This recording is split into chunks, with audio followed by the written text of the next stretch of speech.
Hello guys, welcome to my vlog. तो I hope सब बढ़िया होंगे।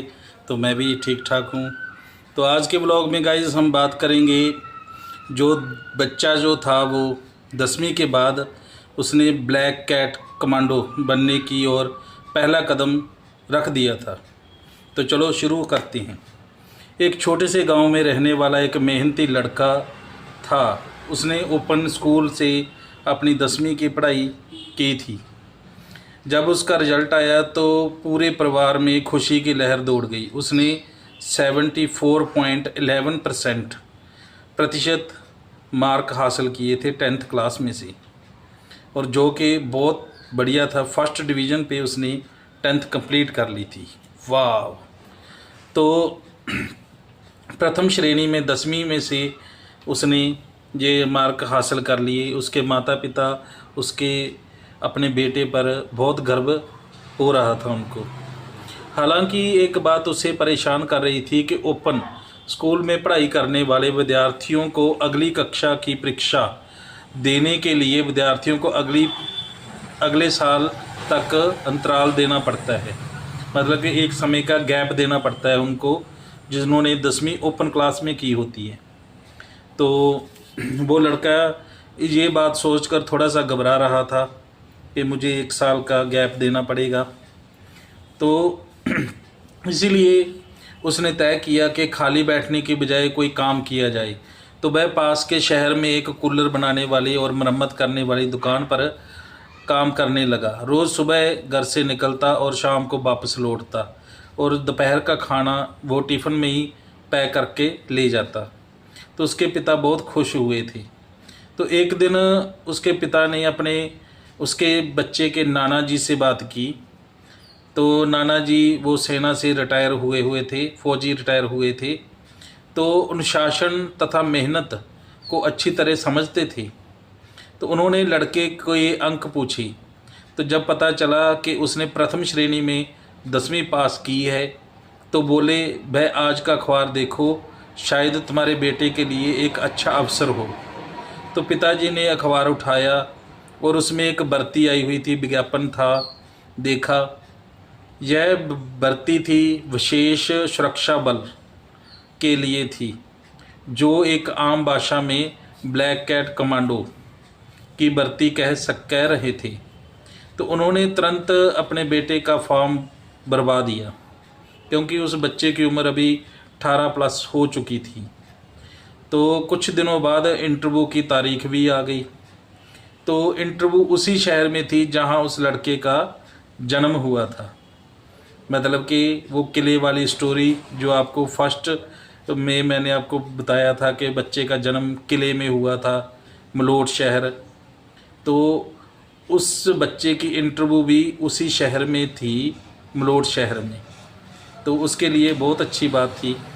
तो वो 2 दिन पहले ही अपने नान के घर चला गया, और उसके नाना जी ने उसको बताया कि आपने किसी का भी नो नहीं कहना। आर्मी में सिर्फ एक ही असूल है कि यस सर, नो सर कभी नहीं कहना। अगर आपके कमांडर ने आपको बोल दिया कि आप कुत्ता हो, तो यस सर बोलना है, नो सर कभी नहीं बोलना। तो उस बच्चे ने अपने नाना जी से वो सीख ली थी, और सुबह सुबह वे अपने पिताजी के साथ वहाँ पहुँचा, और मैदान में कई हट्टे कट्टे और भी युवक खड़े थे। कुछ बॉडी बिल्डर जैसे दिख रहे थे। तो उन्होंने लड़का देखकर घबरा गया, लेकिन उसने अपने मन को मजबूत रखा। इंटरव्यू देने वाले अधिकारी का नाम मेजर नैब सिंह था। जो इंटरव्यू ले रहे थे वो बठिंडा की रिटायर मेजर थे, उनका नाम था नायब सिंह। तो वे सभी उम्मीदवारों को ध्यान से देख रहे थे।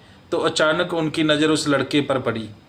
तो उन्होंने उस लड़के को बाहर लाइन से निकाल लिया, क्योंकि उसके नाना जी ने भी मेजर साहब को थोड़ा सा बोल दिया था कि ये हमारा बच्चा है, आप इसका ध्यान रखें। तो जब मेजर साहब ने उसको लाइन से बाहर निकाल लिया, तो लड़का थोड़ा सा घबरा गया। तो जब वो लड़का घबरा गया, तो उसे लगा कहीं उसे अयोग्य घोषित ना कर दिया जाए। तो उसे लगा कहीं उसे शायद लाइन से इसीलिए बाहर निकाला है कि उसे आउट ना कर दिया जाए। लेकिन मेजर साहब मुस्कुराए और बोले, बेटा 10 पुशअप लगा कर दिखाओ। तो लड़के ने तुरंत ज़मीन पर रखे हाथ और शानदार 10 पुशअप लगा दिए। वह खड़ा हुआ तो मेजर साहब बोले, अरे यार मेरा तो ध्यान ही नहीं था, कहीं और था, मैं फ़ाइल चेक कर रहा था, चलो एक बार फिर से दोबारा लगा कर दिखाओ। तो वो उस लड़के ने दोबारा फिर से 10 पुशअप लगा कर दिखाए। तो लड़के ने बिना कुछ कहे फिर 10 पुशअप लगाए। अब बिल्कुल 20 हो चुके थे। तो मेजर साहब फिर मुस्कुराए और बोले, माफ़ करना, इस बार भी ठीक से नहीं दिख पाया, तो एक बार और दोबारा लगा कर दिखाओ। तो लड़का हिम्मती था, तो उसने तीसरी बार 10 पुशअप फिर से लगा दिए। तो अब टोटल 30 पुशअप हो गए थे। तो उसके चेहरे पे थकान थी और हौसला बरकरार था। तो मेजर नायब सिंह ने उसके पास आए, उसके कंधे पर हाथ रखा और बोले, शाबाश बेटा, तुम जीवन में बहुत आगे जाओगे। तो यही शब्द उसके लिए किसी इनाम से कम नहीं थे। तो कुछ देर बाद चिंतित उम्मीदवारों की सूची निकली और उसमें उसका नाम भी था। तो उसकी खुशी का कोई भी ठिकाना नहीं था और उसकी खुशी इतनी थी कि वो जैसे नाचते होते हैं ना, वैसे नाचने लग गया। तो मेजर साहब ने पूछा कि ट्रेनिंग कर लोगे? तो लड़के ने तुरंत जवाब दिया, जी सर, पूरी मेहनत से। तो मेजर साहब बोले, घर से दूर जाना पड़ेगा, परिवार को छोड़ना पड़ेगा, कठिनाइयाँ भी सहनी पड़ेंगी। तो लड़के ने दृढ़ आवाज़ से कहा, सर मैं तैयार हूँ। तो उसके बाद उसने एक स्लिप दी, उस पर लिखा था मानसा टू गुजरात, बड़ोदरा। तो उसे पता लगा कि उसकी ट्रेनिंग गुजरात जो जंगलों में होगी। यह सुनकर उसके मन में उत्साह और जिज्ञासा दोनों बढ़ गई।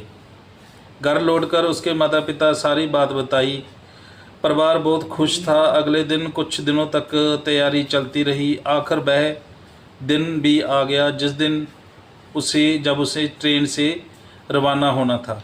तो उसके पिता उसे रेलवे स्टेशन पर छोड़ने आए। उन्होंने उसके हाथ में 5,000 रुपया दिया।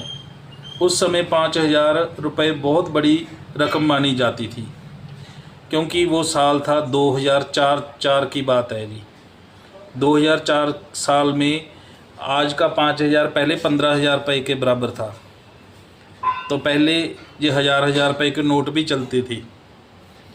तो लड़के ने अपने कुछ कपड़े बैग में रखे, ठीक है, माता पिता के चरण स्पर्श किए और ट्रेन में बैठकर चल दिया। तो उसके मन में नए सपने और आँखों में उज्जवल भविष्य की तस्वीर थी।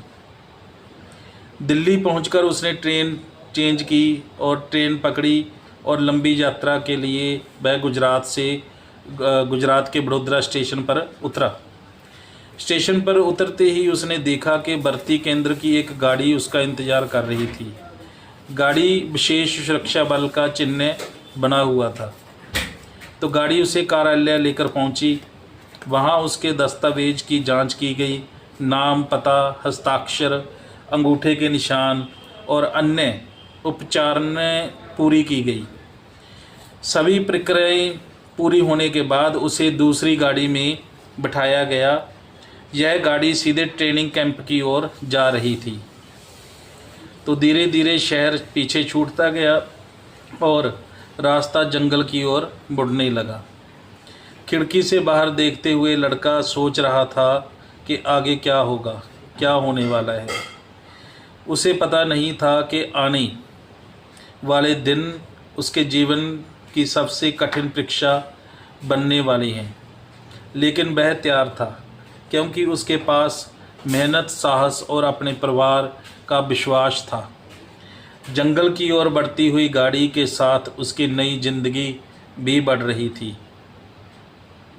उसे पता नहीं था कि वहाँ कौन कौन से लोग मिलेंगे, कैसी ट्रेनिंग होगी, कैसे चुनौतियों का सामना किया जाएगा।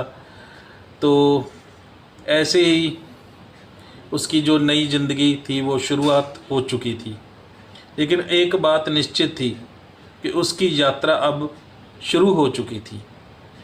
तो ये गाइस, ये आज का व्लॉग कि वो लड़का जो इतनी मेहनत कठिनाइयों से स्ट्रगल करता हुआ आखिरकार वो अपनी मंजिल की तरफ पहुंच चुका था और जंगल में जाके उसकी ट्रेनिंग होगी। तो ट्रेनिंग की बातें हम अगले नेक्स्ट एपिसोड में करेंगे, क्योंकि वीडियो फिर ज़्यादा लंबी हो जाएगी, फिर आपको देखने का या सुनने का भी मज़ा नहीं आएगा। तो नेक्स्ट एपिसोड में आपको बताएंगे कि कैसे उसने वहाँ पे ट्रेनिंग की, कौन कौन से लोग मिले और कैसे उसने वहाँ पे जंगल में स्ट्रगल किया। तो मिलते हैं नेक्स्ट एपिसोड में बहुत जल्दी। तब तक के लिए बाय बाय, खुश रहें। और वीडियो अच्छी लगी तो प्लीज़ दबाकर लाइक, कमेंट और शेयर ज़रूर करें। Okay guys, bye bye.